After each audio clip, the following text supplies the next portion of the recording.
There's a particular kind of silence that only exists at the edge of royal grounds. Not peaceful, not empty, the kind that listens back. Margaret Holt had been a protection officer for 11 years, and she knew that silence the way you know a bad tooth. You stop pressing on it, or it presses back harder. She'd stood post at Kensington, at Windsor's outer ring, at the back gate of Clarence House when the heating broke and nobody sent a replacement, and she stood for 4 hours in February with her hands turning the color of old pewter. She was not a woman who made noise, which was why, when the dark blue Range Rover rolled up to the Adelaide Cottage service entrance at 11:14 on a Tuesday morning, she stepped forward once, held up one hand, and said nothing at all. The window came down. A man she didn't recognize. Tailored coat, a lanyard she didn't know the color scheme of, a tablet tucked under his arm like he was late to a very important meeting with someone who would certainly hear about this. "Morning," he said. "Clarence House advance team, we're here to prep for the afternoon." "This is a Wales household entrance," Margaret said. He blinked. "I'm sorry?" "Adelaide Cottage, Wales household. This gate is—" "Yes, I understand that, but the Duchess, the Queen Consort, has a—" "Sir," the word landed flat. "Clean. Not unkind, but the kind of not unkind that means the conversation is over. This entrance is credentialed for Wales household staff and personnel only. Your lanyard isn't on my access list for this location." The man stared at her, and she had the distinct impression he was running a calculation. His authority versus her authority versus how badly he wanted to avoid a scene versus how badly he already was one. He chose wrong. "Do you know who I'm coordinating for?" She looked at him. Not down, not sideways. Straight through. "I do," she said. "It doesn't change the credential requirement." The thing about working the outer perimeter of royal residences, the part they don't put in any briefing, is that it is, at its core, a job about paper. Not glamour, not history, not the particular weight of knowing that behind the garden wall the people who appear on banknotes are eating toast and arguing about whether the boiler should be replaced. Just paper, lists, codes. Who is authorized, when, where, which entrance, under which circumstances. Margaret's list for Adelaide Cottage that morning had been printed at 6:47 a.m. She'd read it twice on the drive in. She read it a third time standing at the gate because she was that kind of person. The Clarence House advance team was not on it. Not as an oversight. Not as a bureaucratic hiccup. The Wales residence coordinator had been explicit in the 7 a.m. handover.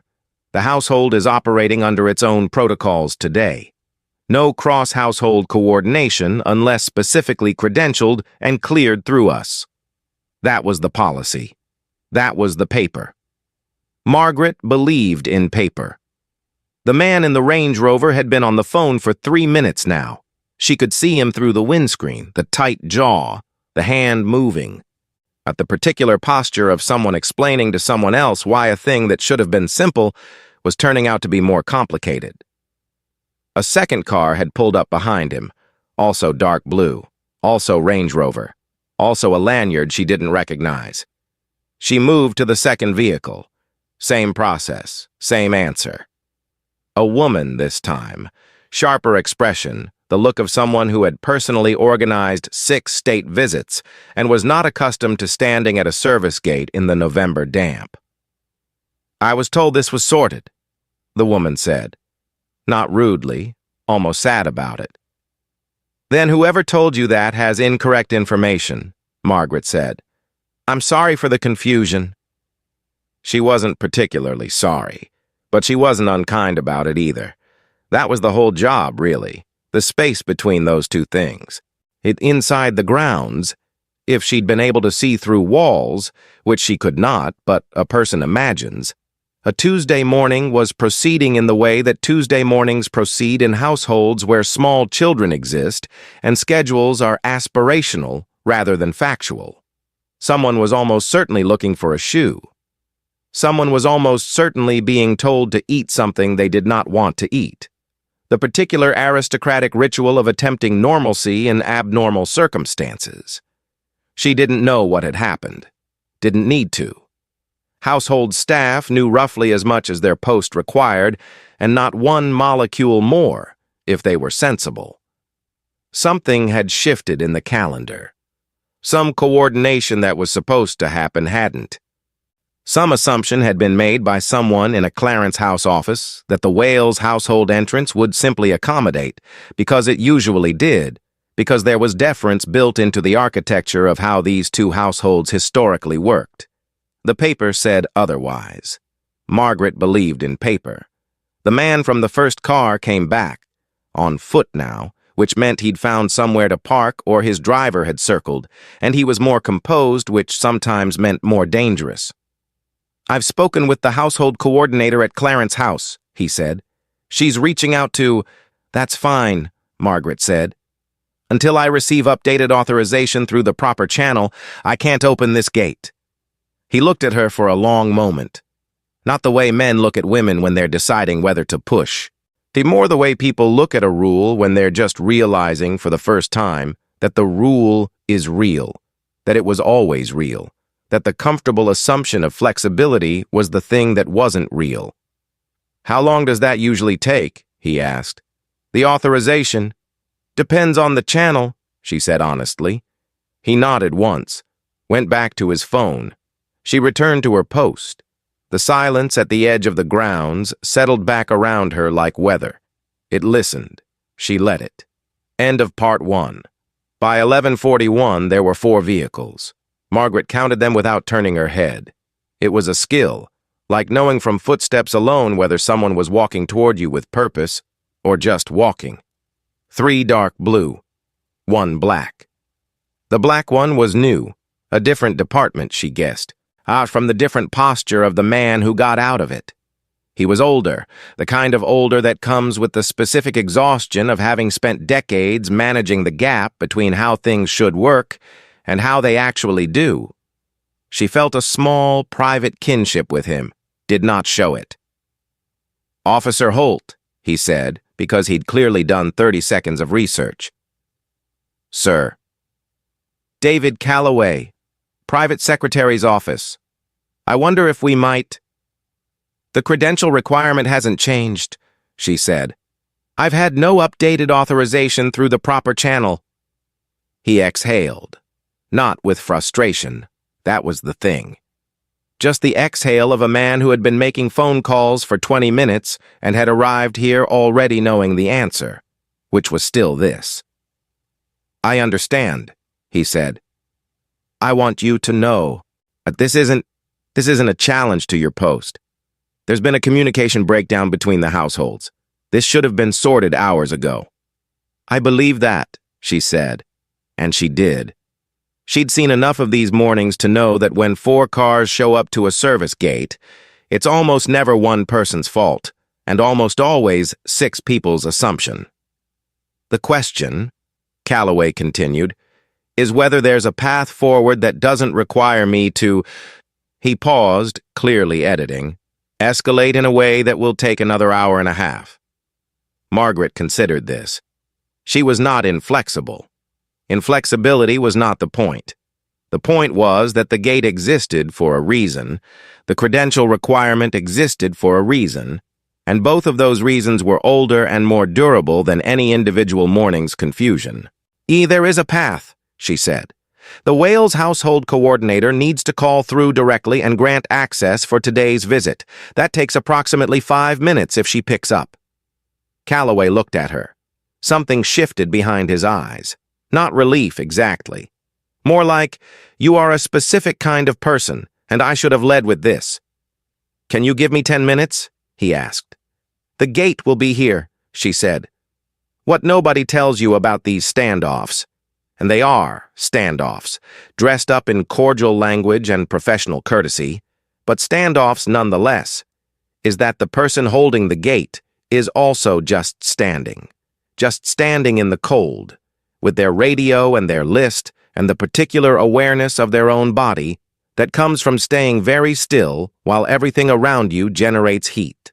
Margaret had eaten half a granola bar at 7:30.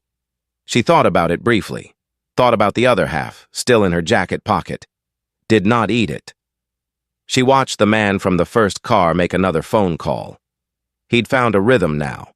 The pacing, the look at the sky between sentences, the specific two-fingered pinch to the bridge of the nose that means this is not the part of my week I was planning for.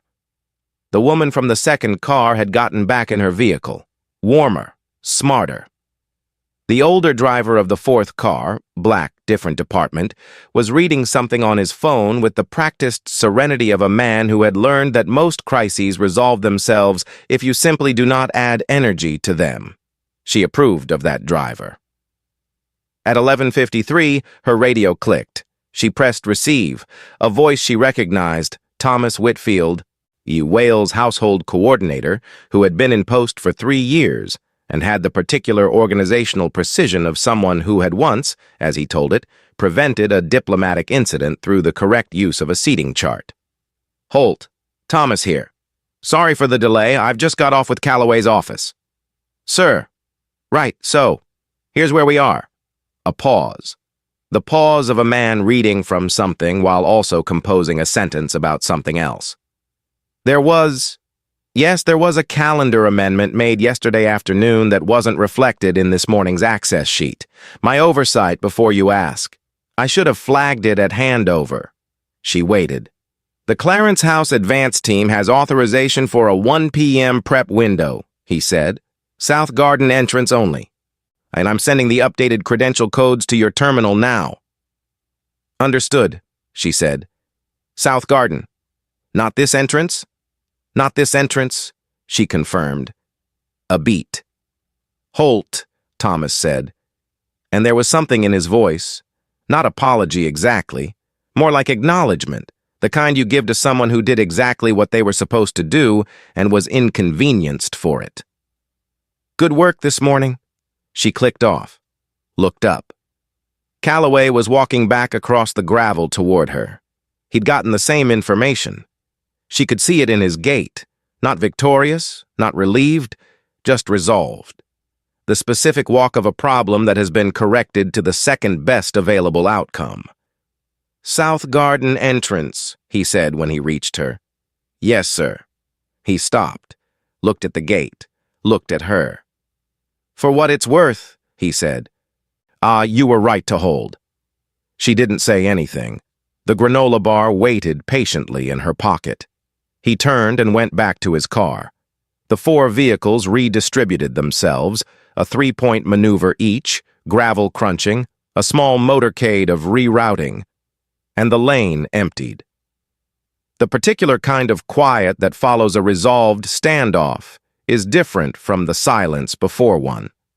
Lighter, slightly embarrassed, the way a room feels after a heated argument that turned out to be about a miscommunication. Margaret stood at her gate. The gate stood at the edge of the Wales household grounds. The grounds kept their secrets as grounds do. Inside, somewhere, a small child had almost certainly found the missing shoe. Someone had eaten the thing they didn't want to eat. Life in the ordinary, extraordinary register proceeded. She ate the second half of the granola bar. It was fine. End of part 2. The debrief, as debriefs go, was brief. Whitfield called again at 3:15 to close the loop. Standard practice, the kind of administrative tying up that exists so that the same misunderstanding doesn't grow legs and walk into next Tuesday. Advance team got in at 1:08. He said. South Garden. No issues. Good, Margaret said. The access sheet amendment is being built into the standard protocol going forward, both households. A pause. Apparently this has happened before. Different post, different guard, different outcome. She filed that away. Different outcome. She didn't ask what that meant. She already knew what it meant. She'd seen the other version. The slow yielding, the benefit of the doubt extended until it became a precedent. The credential requirement that bent once and was never quite straight again. Not because those guards were bad at their jobs, because the pressure is specific and the accommodation is small, and the accumulated small accommodations are how protocols die without anyone having decided to kill them. Full report by end of day? Whitfield asked. Already drafted, she said. A pause she recognized as approval. Course it is, he said, and rang off. The afternoon light does something specific to Adelaide Cottage in November. She had noticed this over the months at this post. Not a dramatic golden hour, none of that. Just a particular cooling of the color, the way the brick goes from warm to neutral, the trees at the garden edge becoming the specific shade of gray that only exists in the last 90 minutes before it's fully dark. But there's a domesticity to it, a houseness, despite what the house is and who lives in it. Something that, if you stood at the gate for 11 years in various configurations of weather and duty, you started to feel a faint, complicated tenderness for. She didn't examine that tenderness too closely. Occupational hazard. At 4:30, a woman came out of the side garden entrance, not from the main house, from the direction of the cottage proper, walking with the specific efficiency of someone collecting a child from somewhere they needed collecting from. She didn't look at Margaret. Margaret did not look at her. That was the protocol, and the protocol existed because looking at each other creates a moment, and moments create obligations. And obligations at a security post are precisely the thing you are there to prevent. Then the woman passed through to the lane. A car was waiting. Not Royal Fleet, just a car, and she got into it and it drove away. The gate closed. The particular shape of the late afternoon settled back in. She thought, walking back to the post hut at the end of her shift, about the man from the first car. His face when she'd said I do, knowing who he was coordinating for. The thing he'd been sure she wouldn't say after. It wasn't that the name meant nothing. Of course it meant something. Everything at these posts means something. Every gate and lanyard and credential code is threaded through with the weight of the names and the history and the specific ancient complexity of the institution. They're all, in their different ways, holding up. But the paper was the paper, and the paper wasn't about names. And there's a version of this story. Margaret had heard the versions. Everyone in the service has heard the versions. Where the guard yields, where the quiet pressure of hierarchy and assumption and the discomfort of 4 parked cars does what it's designed to do. Where the gate opens not because the credential was provided, but because the credential was implied. Where the rule bends slightly, this once, and the slight bend is the whole story. She didn't find that version interesting. Not because she was hard. She wasn't particularly hard. She was just organized in a way that went all the way down. Organized in her understanding that the rules at the bottom of the pile, the ones that feel most minor, most procedural, most susceptible to the raised eyebrow and the implication of who exactly you think you're inconveniencing, are the rules that hold the pile up. You pull the one on the bottom. See what happens next. She'd been doing this job long enough to know what happens next. The report was 4 pages. Standard. She'd written it on her phone on the train home in the 40 minutes before the signal dropped, because that was the window she had, and she'd learned not to lose windows. She ate a sandwich. Real food this time. It was pasta salad, actually, which was better. She thought about the silence at the gate, the listening kind, and how it had been this morning, the right kind of silence. Not the silence of something being avoided, the silence of something being held. She thought briefly about the granola bar. She thought about the shoe that someone in that cottage had almost certainly eventually found. She finished the pasta salad. The train went through a tunnel. The signal dropped. She didn't need the signal anymore. The report was done. The gate was still there in the dark at the edge of the Wales household grounds. Iron. Old paint. The kind of gate that has been opened and closed 10,000 times, and will be opened and closed 10,000 more, by guards whose names no one will remember, standing in the particular silence that listens back. Holding the line, not because anyone was watching, because that's what the line is for. End of part 3. Total. approximately 3,300 words.